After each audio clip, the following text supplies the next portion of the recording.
The Book of 1 Kings. In the Old Testament. Read from the New King James.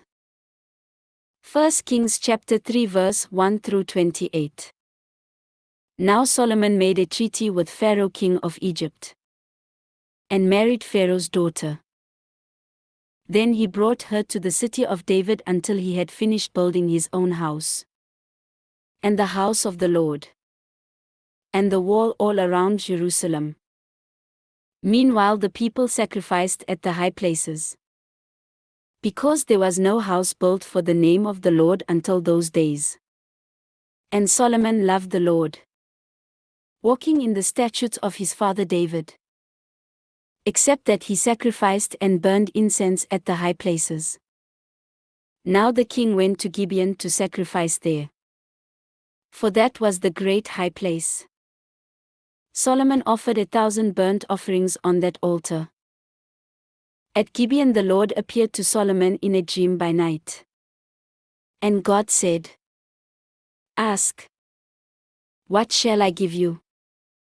And Solomon said, "You have shown great mercy to your servant David my father, because he walked before you in truth, in righteousness, and in uprightness of heart with you.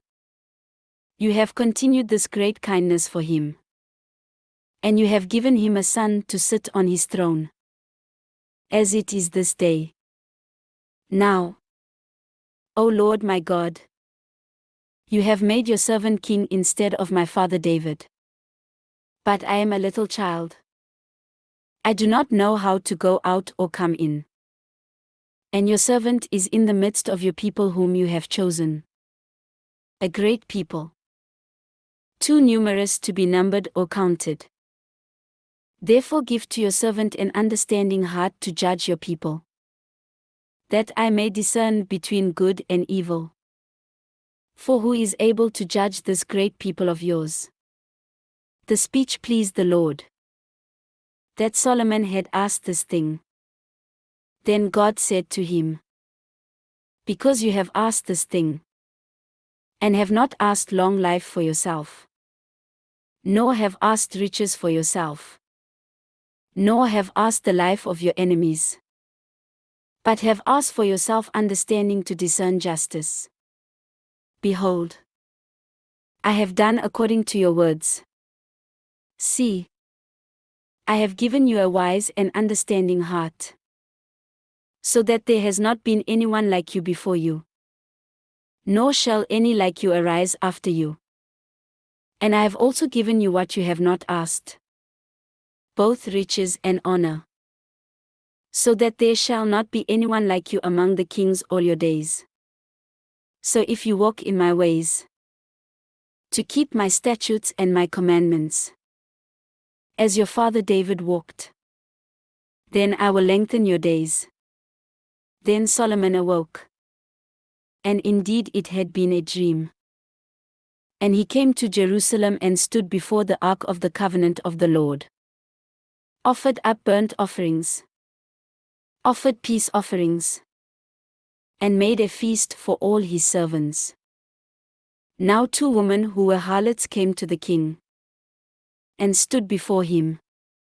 And one woman said, "O my lord, this woman and I dwell in the same house, and I gave birth while she was in the house.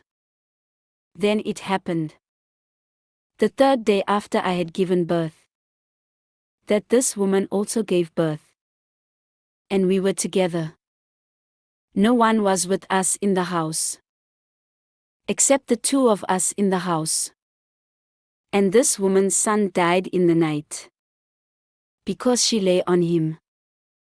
So she arose in the middle of the night and took my son from my side, while your maidservant slept, and laid him in her bosom, and laid her dead child in my bosom.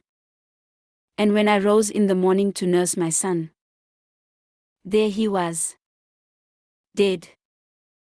But when I had examined him in the morning, indeed, he was not my son whom I had borne." Then the other woman said, "No, But the living one is my son. And the dead one is your son. And the first woman said, No. But the dead one is your son. And the living one is my son. Thus they spoke before the king. And the king said, The one says, This is my son, who lives. And your son is the dead one foot. And the other says, No. But your son is the dead one. And my son is the living one. Then the king said, Bring me a sword. So they brought a sword before the king. And the king said, Divide the living child in two. And give half to one. And half to the other. Then the woman whose son was living spoke to the king. For she yearned with compassion for her son. And she said, O my lord, give her the living child. And by no means kill him. But the other said, Let him be neither mine nor yours. But divide him. So the king answered and said, Give the first woman the living child. And by no means kill him. She is his mother. And all Israel heard of the judgment which the king had rendered. And they feared the king. For they saw that the wisdom of God was in him to administer justice.